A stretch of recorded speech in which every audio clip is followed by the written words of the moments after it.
Bonjour et bienvenue sur cette vidéo impromptue. Vous savez que c'est ce que je préfère. Alors, je vais vous laisser arriver tout doucement. Je me pose quand même la question de savoir si le son est correct, vu le positionnement de mon téléphone. Donc, j'attends vos retours. Voilà, tout simplement. J'attends que vous puissiez, en direct ici sur Facebook, eh bien, me rejoindre tout doucement, tranquillement, pour l'heure du thé, du café peut-être. Voilà, alors les premières personnes arrivent. Je vous invite s'il vous plaît à me confirmer que le son est correct. Si vous en êtes d'accord, mettez juste un petit son OK, voilà, que je puisse savoir si ça fonctionne et si vous m'entendez correctement. Alors je regarde, voilà, bonjour Maggie. J'ai mis un petit truc pour tenir le téléphone, mais voilà, j'ai vraiment un doute sur le son là. Est-ce que vous pouvez me confirmer avant que je puisse continuer? Bonjour Francesca, bonjour Brigitte, tout est ok, super, oui c'est correct Martine, merci beaucoup pour vos retours. Donc c'est parti. Alors, une vidéo qui s'appelle Mélanie Medium. Vous allez dire, ben en fait, ouais, c'est son nom quoi. Oui, c'est vrai que c'est, alors pas vraiment mon nom, mais le surnom, le pseudo que j'utilise dans ma médiumnité depuis maintenant plus de 10 ans. Et je voulais revenir en images et en live sur ma publication d'hier sur Facebook qui s'appelle « Je suis médium », qui est un texte qui m'a été inspiré suite à un soin d'ostéopathie, parce que je suis bloquée du dos et du haut du dos, enfin de la nuque et du haut du dos depuis 15 jours aujourd'hui. Donc c'était juste plus possible quoi, hein. J'ai pris des traitements, tout ça, ça faisait rien, j'ai fait faire des soins. Alors merci à mon amie Émilie, parce que vraiment, elle a été d'une aide précieuse. Alors, je sentais que j'étais tendue, mais en tout cas, elle a retiré la douleur. Waouh, là, tu revis quoi. Tu te dis, ah ouais, c'est ça la vie, je m'en rappelle plus. C'est vrai que quand on est dans la douleur physique, on a tendance à être vraiment concentré sur ça et puis voir le reste. Et merci à elle, vraiment. Mais voilà, j'avais quand même besoin de dénouer tout ça. Et c'est vrai que l'ostéo, ça m'a fait un grand bien. À voir si tout est débloqué, c'est pas sûr et certain, parce que visiblement c'était quand même bien fermé, mais voilà, elle a eu des doigts de fée et elle m'a permis une connexion. Et j'avais vraiment envie de vous en parler aussi comme ça en live, parce que c'est important de partager. Vous savez que c'est vraiment mon fonctionnement, c'est comme ça que je marche. Et je me dis que ça peut parler à certaines personnes. Là, on est arrivé presque à 600 j'aime sur cette publication hier, donc je me dis bon bah c'est que ça parle à certaines personnes, hein, forcément. J'ai lu vos retours et merci beaucoup. Je réponds pas à tout le monde bien sûr parce que ça me serait quasiment impossible, mais vraiment merci.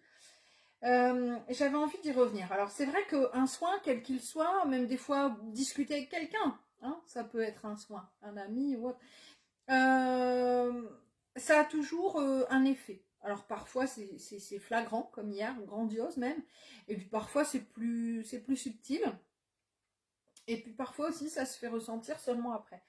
Mais voilà, qui n'a jamais discuté avec un ami, avec une sœur, avec un parent, et un mot, des fois il suffit d'un mot, une phrase, paf, ça vient rouvrir quelque chose en vous, ça vient allumer cette ampoule là, de cartoon dont je parlais il y a quelques semaines, ça vient ouvrir quelque chose quoi. Bon, alors ça je pense que ça vous parle. Et parfois aussi dans des soins. Et hier vraiment j'y allais pas du tout pour ça, hein. C'était un soin d'ostéo, c'était vraiment pour me débloquer au niveau vertébral, mais plusieurs personnes me l'ont fait remarquer, effectivement, ça m'a permis un réalignement.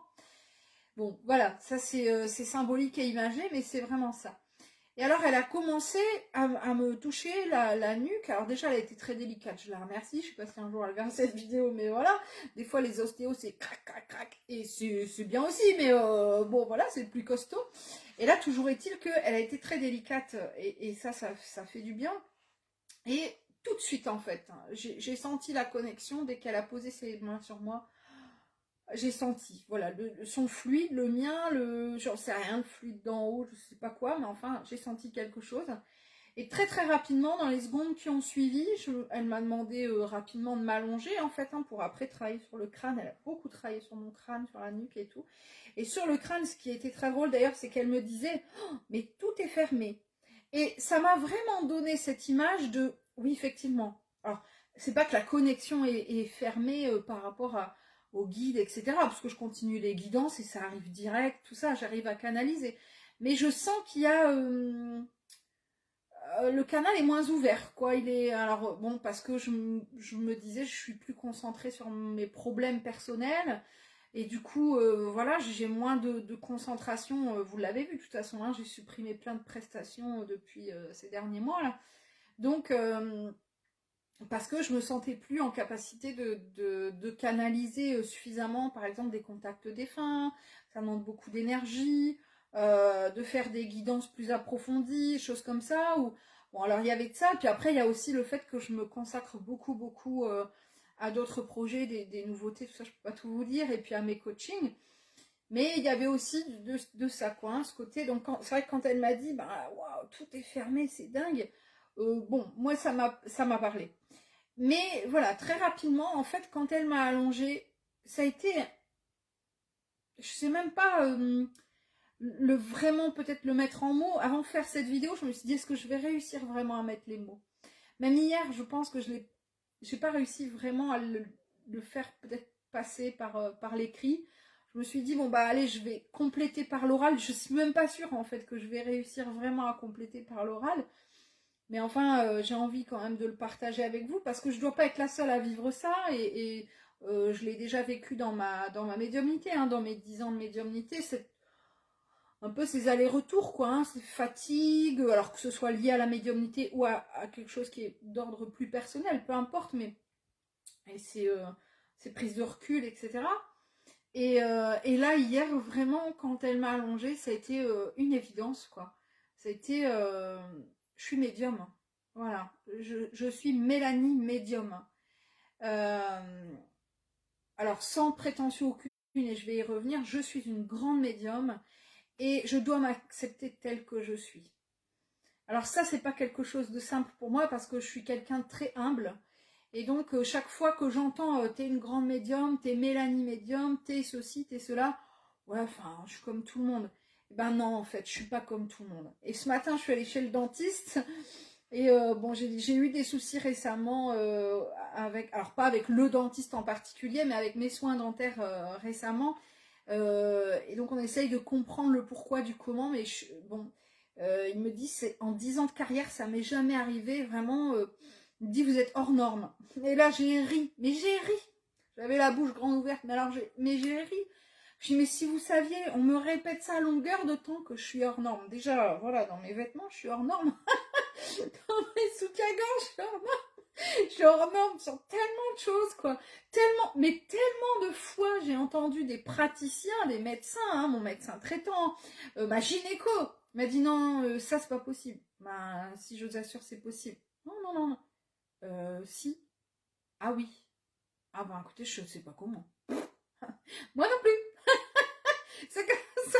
C'est comme ça dans toute ma vie, en fait. Très régulièrement, on me dit ah, bah, je comprends pas, ça m'est jamais arrivé, mais voilà. Donc, j'ai bien compris que finalement, je suis pas si comme tout le monde. Hein. Alors, je me complais là-dedans en me disant que je suis comme tout le monde, et en même temps, ce qui est très drôle, c'est que depuis assez jeune, j'ai voulu cultiver cette différence, cette envie de pas être comme tout le monde, justement. Pas de rebelle, c'était pas très marquant, très visible, mais j'avais mon caractère et j'aimais cultiver cette part de différence. Et puis depuis que je suis médium, c'est un petit peu l'inverse. C'est un petit peu si je pouvais parfois revenir en arrière et être comme tout le monde. Des fois, ça m'arrangerait bien parce que c'est parfois lourd, hein, la médiumnité. Alors, il y a une dame qui m'a dit, je comprends pas un sacerdoce.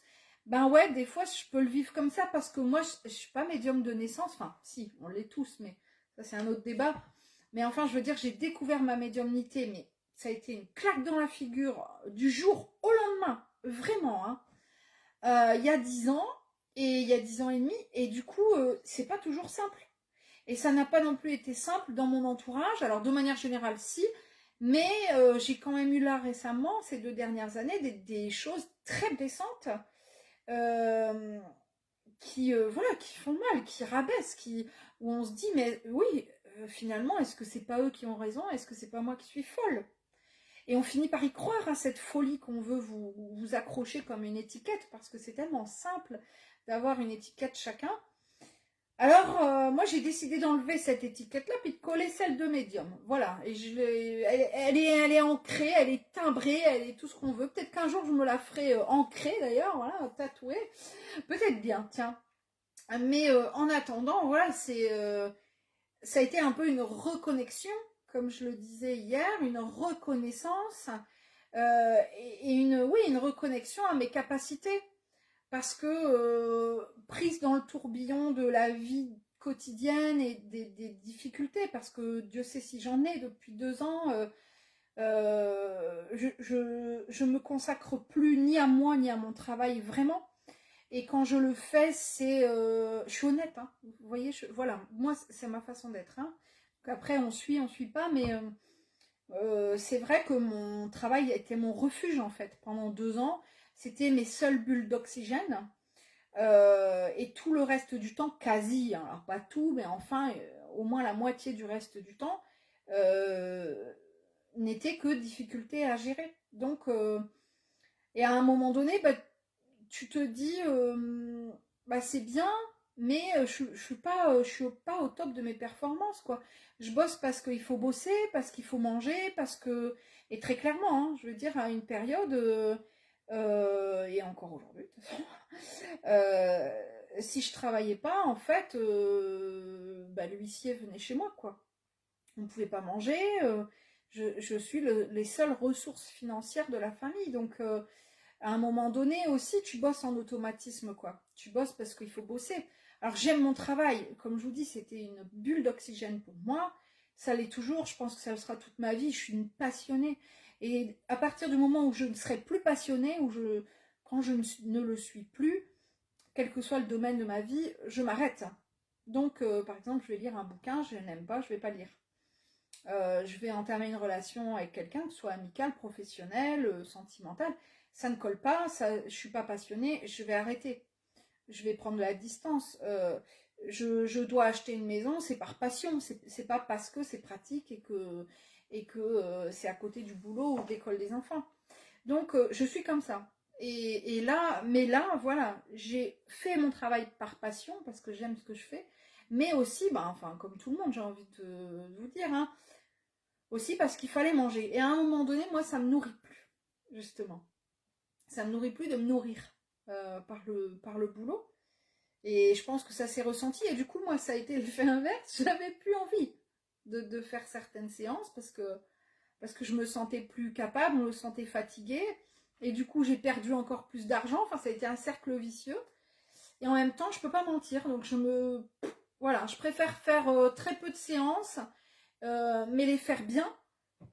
Quitte à bah, voilà, me retrouver en difficulté financièrement que faire des séances et les faire mal parce que je suis épuisée ou les reporter parce que j'ai passé ma nuit à pleurer. Enfin, non, moi c'est pas possible. Je suis entière, c'est pas moi, donc quand je fais quelque chose, je veux que ça soit fait à fond.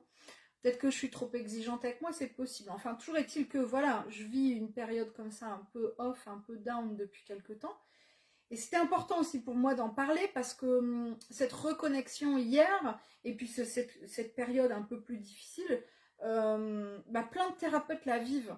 Et n'ont pas forcément l'occasion, le courage, la force, l'audace d'oser le verbaliser, que ce soit pour eux ou dans leur entourage, ou que ce soit comme ça de manière complètement visible et j'ai presque envie de dire décomplexée. Donc c'est pas forcément simple pour celui qui vit sa médiumnité, son énergétique. Ça peut être aussi, voilà, dans la voyance, pas forcément que les médiums, hein, mais voilà, dans le milieu du bien-être. On a tous déjà notre vie, hein, donc des hauts, des bas dans la vie. Et puis dans sa vie professionnelle, pareil, des hauts, des bas. Alors quand ça se cumule, et parfois c'est pas top top, quoi. Et puis des doutes, et puis plein de choses comme ça. Et donc, moi, ça me semblait important aussi de montrer ce côté-là, parce que j'ai tellement souvent de messages, et merci, hein, de gens qui me disent « Oh, mais t'imagines pas combien tu nous aides, oh, tu te rends pas compte ». Et c'est vrai que je ne me rends pas compte. Et hier, j'ai voulu me reconnecter à ça. Enfin, c'est même pas j'ai voulu. On m'a fait me reconnecter à ça. Tu es une médium, tu es une grande médium. Tu as fait de très belles séances. J'ai quand même des séances de malades avec des TCI, avec des gens des dizaines de familles qui ont reconnu la voix de leurs défunts sur les séances. Enfin, et en fait, je crois que je me rends pas compte. Je me suis pas rendu compte de cette grande capacité, quoi. J'ai une capacité d'écoute aussi, j'ai une capacité de résilience, j'ai des grandes capacités à transmettre, à partager. Donc, voilà, les coachings, c'est vachement fluide, ça roule tout seul. Pour moi, c'est de la logique, et pourtant, c'est pas si logique que ça. Et là, on me demande, en fait, concrètement, hein, de me reconnecter à ma grandeur, hein, à mes réelles valeurs, en fait. Que je dénigre pour la plupart du temps, ou que je minimise, oui, mais c'est normal. Non, meuf, c'est pas normal de te réveiller en pleine nuit avec un message d'un défunt. Excuse-moi, c'est pas normal. C'est peut-être devenu ta normale à toi, c'est peut-être devenu ta logique, ta réalité à l'heure actuelle. Tu ressens les énergies et c'est normal. La pleine lune arrive, tu l'as senti depuis 3 jours, c'est normal. Tu mets une pierre, tu sens qu'elle va te donner ça ou ça, c'est normal. Mais en vrai, c'est pas normal. En vrai, c'est pas normal. Donc, alors c'est toujours intéressant cette question de normalité, hein, d'autant que là on vient de passer le 21 mars, hein, où j'ai aussi évoqué cette notion un petit peu de la différence avec une publication plus personnelle, hein, là, sur la trisomie et la trisomie 21. Donc là on est, je sais même pas, on est le 23 je crois, donc 2 jours après. Et à nouveau j'évoque ce terme de la normalité, alors pour un autre domaine. Mais là, vraiment, ce qu'on m'a montré hier, ce qu'on a voulu me faire comprendre, c'est que, ben non, je suis pas normale, en fait. Enfin, dans le jargon, je vais dire, banal, enfin, je sais pas comment le dire d'ailleurs. Hein. Oui, je pense qu'effectivement, je suis quelqu'un d'hors norme, mais je m'en rends pas forcément compte. Et de ce fait, je laisse plus de place à Michel que au reste. Michel, c'est mon mental. Hein, un jour, je vous ferai une vidéo sur qui est Michel. C'était prévu ça. Et du coup, voilà, je pense que quand on n'est pas bien, quand on vit des choses difficiles dans sa vie perso, soit effectivement on va se raccrocher, mais de toutes ses forces à son boulot, c'est ce que j'ai fait pendant un moment, et puis à un moment où tu lâches, quoi, tu lâches tout parce que t'en peux plus, tu t'en peux plus de rien en fait. Enfin, moi, il faut quand même savoir que ça fait des semaines que j'ai envie de retourner de l'autre côté, quoi. Bah ouais, parce qu'en plus, quand tu travailles là-dedans, bah tu sais que c'est normal la mort. Tu sais que c'est qu'une étape. Alors qu'est-ce que ça peut bien faire? Que je reste là ou que j'aille de l'autre côté, j'irai aider de l'autre côté, et puis c'est tout. Donc j'en étais arrivée là de mes réflexions terrestres quand, voilà, cet ostéopathe avec ses doigts de fée a réussi, je sais pas comment, à me reconnecter à mon âme, à mon moi supérieur, pour me faire comprendre, reconnaître mes facultés et ma grandeur. Voilà. C'est dur pour moi encore de le dire. Je pense que accepter et valoriser sa puissance, sa grandeur, comment on dit ça, se reconnecter à son... Mon ami serait là, il me dirait, puisqu'il me tanne avec ça depuis des mois, et il a raison. Bon, je sais plus, enfin, il y a un terme qui parle de ça. Et ouais, c'est son pouvoir intérieur, et c'est pas si simple. C'est pas si simple. Quand on est rempli d'humilité, quand on fait avec le cœur, donc on trouve que c'est normal. Moi, je vois quelqu'un qui est pas bien dans mon entourage, parce que je peux pas le faire à tout le monde, mais tu veux un soin, quoi. C'est logique, en fait, pour moi, de le proposer. Et en fait, c'est pas si normal que ça. Je m'en suis aperçue aussi de manière personnelle. Ce qui me paraît logique à moi, en fait, ne l'est pas pour les autres. Et du coup, c'est ce qui va aussi parfois créer une certaine dévalorisation, parce que on va se dire, mais enfin, attends, je vaux quoi à ses yeux? Parce que pour nous, ça serait tellement logique de tendre la main, d'envoyer un message, de passer un coup de fil. Je vous donne des exemples comme ça. Hein. On l'a tous vécu, je veux dire. Hein. On se dit, punaise, enfin, franchement, elle aurait pu m'envoyer un message, elle aurait pu me prévenir, elle aurait pu me dire qu'il s'était passé ça dans sa vie, elle aurait pu m'inviter à son mariage. Enfin, bon, bref. Et, et là, tu retombes un petit peu en me disant, ah oui, en fait, ben non, peut-être pas. Peut-être que c'est moi qui suis une personne hors norme. Une personne unique, une personne extraordinaire, une personne exceptionnelle. De toute façon, je ne suis pas en train de prendre le melon, vous me connaissez, d'accord? Ceux qui ne me connaissent pas et qui me jugent comme ça, bon bah je vous remercie de bien vouloir prendre la porte, c'est pas la peine de rester. Si ce n'est pour me découvrir avec du recul et vous faire un avis après, mais si voilà, c'est comme ça que vous me voyez, alors je vous invite à aller regarder ailleurs, c'est pas la peine de continuer. Mais voilà, donc là, vraiment, il est question, et je pense que c'est ce que je suis en train de travailler depuis quelques semaines, hein, c'est de reprendre mon propre pouvoir,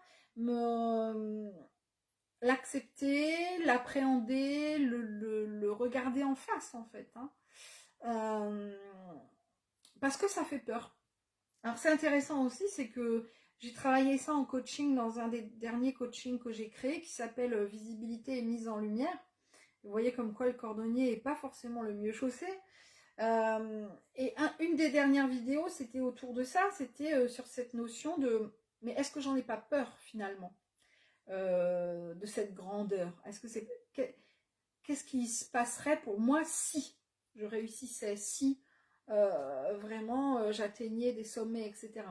Donc on s'en rend pas forcément compte. Hein, on va se cacher derrière des peurs, j'ai envie de dire, plus basiques, plus animales, etc. Et en fait, peut-être que c'est tout simplement la peur de briller, la peur de resplendir, de monter qui nous effraie.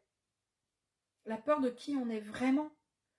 Et je pense que jusque-là, effectivement, j'ai eu cette peur-là. En me disant, consciemment ou inconsciemment, là c'était surtout plus inconscient, parce que je gère toujours tellement de choses difficiles à côté que je laissais ça complètement à l'écart. Mais à l'heure d'aujourd'hui, je me pose quand même cette question et je me dis, mais si tu t'ouvrais autant que tu le peux, et je pense que de toute façon c'est infini ça, mais en tout cas plus qu'actuellement, que tu montais en puissance, qu'est-ce que tu risques? Et je sais ce que je risque. Je sais que je risque de perdre du monde autour de moi dans mon entourage proche. Je sais que je risque d'avoir des gens qui à nouveau me traitent de folle ou me disent que j'ai perdu pied avec la réalité, que je suis dans mon délire, que je fais partie d'une secte. Enfin, vous voyez un peu tous les clichés qu'on peut entendre. Alors, fort heureusement, voilà, j'ai déjà un gros écrémage qui a été fait ces 2 dernières années parce que voilà, certaines personnes ont pris leur distance d'elles-mêmes. Donc j'ose espérer que ça ne fera pas plus de dégâts que ça, mais quand même, forcément, ça fait peur. Hein. Et à un moment donné, même si on sait que l'univers fait bien le job et qu'il nettoie pour vous permettre de laisser de la place pour d'autres nouvelles personnes avec d'autres vibrations, tout ça, je le sais, d'accord, je le dis, mais pourtant, en tant que terrestre, ça fait peur, quoi. Donc, cette reconnexion hier pendant ce soin d'ostéo, là, cette reconnexion complètement inattendue, mais alors complètement inattendue, c'est un cadeau, forcément. Vous vous doutez bien, hein, c'est comme ça que je le vois vraiment comme un cadeau. Alors je ne sais pas encore trop comment ça va se matérialiser, je laisse faire. Voilà, avant je me serais ruée sur le travail en me disant ouais allez je vais refaire ça, je vais remettre des rendez-vous, je vais remettre ci, je vais remettre ça. Bon, je vois le résultat ces dernières semaines, c'est pas probant du tout. Hein. J'ai proposé des conférences, 2 fois j'ai pas pu les faire au niveau technique. J'ai mis en place des nouvelles prestations. Ça n'a pas eu grand intérêt visiblement. Donc voilà, je me dis... Bon, puis là, franchement, cette semaine, j'ai vécu des choses graves. Plusieurs annonces graves, en fait, dans mon entourage proche. C'est pas des trucs style... je me suis fait cambrioler, quoique c'est déjà grave. Hein. Non, c'est vraiment des choses graves qui touchent la santé. Et bon, j'ai été bien, bien, bien remuée, quoi. Du coup, voilà, c'est vraiment, je pense... puis alors, ouais, un recentrage. Puis, ce qui est très drôle, c'est que cette semaine, mais alors sans le faire exprès, sans avoir fait attention ou quoi que ce soit, je me retrouve avec 3 rendez-vous médicaux pour moi, plus un rendez-vous de soins. Et je me dis, ah oui, donc cette semaine, en fait, je dois m'occuper.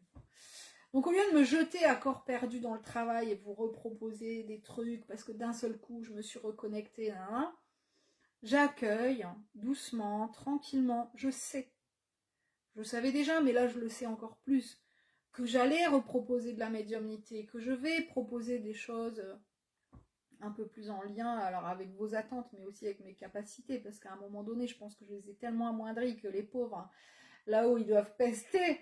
Donc j'en rigole, mais, mais c'est ça, donc je sais. Mais voilà, je me donne encore un petit peu de temps, parce que terrestrement parlant, ça pique pas mal pour moi ces derniers temps, quoi. Alors, et j'en ai même parlé à mes, voilà, des amis très proches, quoi, qui m'ont dit, bah, qu'est-ce qui se passe? Et quand je leur ai dit, bah, il y a ça, ça et ça, ah ouais, en 48 heures, ah ouais, bah ouais. Donc voilà, donc ça pique très très fort. Donc je nettoie la plaie, les plaies. Je prends le temps de me soigner, de me reposer, parce que là, pour l'ostéo, elle me dit, non mais là c'est arrêt là. Hein. Là, faut aller voir votre médecin, elle va vous mettre en arrêt. D'ailleurs, elle me l'avait déjà proposé plusieurs fois, mais je dis toujours non, je ne peux pas. Parce que voilà, financièrement, va te mettre en arrêt quand tu es à ton compte, toi. Hein, puis qu'il n'y a que ton salaire qui fait vivre la famille. Ah bah tu peux pas. Donc tu travailles, donc tu t'épuises, donc tu peux plus travailler, donc tu vas devoir quand même être en arrêt. Donc là, j'attends justement de voir mon médecin, de voir ce qu'elle en pense. Bon, bien sûr, après, il y a tout un travail aussi actuellement me concernant, mais après, voilà, je vous le transmets et je vous le partage dans ce but-là. C'est que je suis beaucoup en ce moment en train de me... comment dire, de retravailler, alors oui, sur ma puissance, sur mon pouvoir intérieur, et me détacher beaucoup des énergies extérieures. Alors ça peut être tout simplement voilà, des autres, de ce qu'ils peuvent dire, de ce qu'ils peuvent penser, mais ça va bien au-delà, c'est aussi me détacher des soins que je peux aller demander aux autres, alors qu'en fait il suffit que je me le demande à moi-même. Bon, alors je trouve quand même toujours intéressant, et je ne m'arrêterai pas d'en faire, hein, mais je vais les envisager et les travailler d'une autre manière. Euh, tout ce qui est de l'ordre, oui, en fait, je suis en train de reprendre conscience, ou en tout cas d'intégrer plus encore, le fait que on est créateur de tout. Donc, ça sert à rien. Enfin, ça sert à rien. Non, je n'irai pas dire que ça sert à rien. Mais ça ne fait pas tout, en tout cas, d'aller demander de l'aide à l'archange Raphaël quand tu es chez le dentiste et que tu as super peur d'avoir mal, ou d'aller demander à Marie qu'elle défasse tes nœuds si toi-même tu les as créés. Enfin voilà, à un moment donné, je suis en train de vraiment retravailler sur mon pouvoir intérieur, me réapproprier ce pouvoir-là. Et je pense que voilà, c'est ce qui est en train aussi de maturer, et c'est ce qui sûrement a fait cette reconnexion hier, quoi. Hein. Mais rappelle-toi qui tu es finalement. Bordel de merde. c'est ça un peu. Écoute, voilà, t'es une âme avec, voilà, en puissance. C'est ça dont tu dois te rappeler. Et c'est ce que j'avais envie de vous partager, parce que je pense que médium ou autre, peu importe, enfin je veux dire, en tant qu'être incarné sur Terre, on va passer par des périodes de doute, de questionnement, de pleurs, de réflexion, de remise en question, de machin. Alors que des fois je me dis, si on était juste dans l'acceptation, c'est là, c'est là. Je ne dis pas qu'il faut être laxiste, je ne dis pas qu'il faut tout laisser passer, hein, mais en tout cas, prendre suffisamment de recul pour éviter de s'énerver, d'anticiper, de se torturer, de tergiverser, machin. Alors je vous dis ça et je sais pas forcément toujours le faire, mais j'en prends de plus en plus conscience. Et hier j'ai regardé le film qui est assez ancien, Un signe, où en fait, je vous spoile pas le truc, hein, c'est le début, vraiment les premières secondes du film, où il y a un crop circle qui apparaît dans le champ d'un gars, quoi. Et puis après, tout le film, finalement, va travailler sur la notion de signe, d'où le titre, de synchronicité. Et finalement, il se termine comme ça en se disant, et si rien n'était hasard? Tout a raison d'être. Alors, je vous spoile pas, mais allez le regarder. C'est signe au pluriel, hein, signe avec un S, me semble-t-il d'ailleurs. Sauf si je fais erreur. Je crois qu'il est sur Netflix actuellement. Ou sur Disney+. Je viens pas la faire de la pub, hein, mais moi ici, j'ai pas encore la télé, donc voilà, je regarde ça sur l'ordi. Ah, bref, vous le trouverez avec Mel Gibson. Et cette réflexion est hyper intéressante, et c'est celle que je voulais mener avec vous lors d'une conférence, mais je tiens tête de toute façon là-haut, je finirai par la faire cette conférence. Signe, synchronicité, voilà, et c'est ça cette question, si finalement rien n'était un hasard, c'est-à-dire que tout a été mis en place, préparé, même des choses difficiles, pour répondre à autre chose, et ainsi de suite, et ainsi de suite. Donc voilà, je pense que je suis aussi en train un petit peu de travailler, retravailler, intégrer ça. Que même les choses difficiles que l'on a à vivre, c'est pour nous permettre de vivre autre chose ensuite, etc. etc. Et c'est voilà, c'est tout un travail d'acceptation de ce que l'on est, de ce que l'on vit, de ce que l'on a choisi d'incarner aussi, que je suis en train d'expérimenter là. Et donc c'était voilà, pour moi une évidence que de vous le partager aussi en vidéo aujourd'hui. Donc vous avez mon texte qui s'appelle Je suis médium, qui date d'hier, 22 mars 2021, que vous pouvez consulter sur Facebook, qui se retrouvera sûrement dans mes articles et mon blog sur mon site internet, melaniemedium.wix.com. Mais vous avez aussi voilà, cette vidéo aujourd'hui, alors où j'explique ça et d'autres choses. Voilà, j'essaye de faire le lien en fait sur les expériences que je vis actuellement. Je me dis, ben voilà, si ça ne sert ne serait-ce qu'à une personne, eh ben c'est cool. Voilà, c'est que ce que j'aurais vécu aura eu une résonance pour quelqu'un d'autre et peut-être que ça créera du changement aussi chez cette personne. C'est cet effet colibri qui pour moi est absolument essentiel. C'est peut-être pour vous une petite goutte d'eau que je suis en train de vous transmettre. Mais peut-être qu'elle voilà, elle fera son chemin et elle permettra à une petite graine de germer en vous. Puisse la vie en décider ainsi. Prenez grand soin de vous en tout cas et on se retrouve très vite. Je ne vous oublie pas. Je vous embrasse.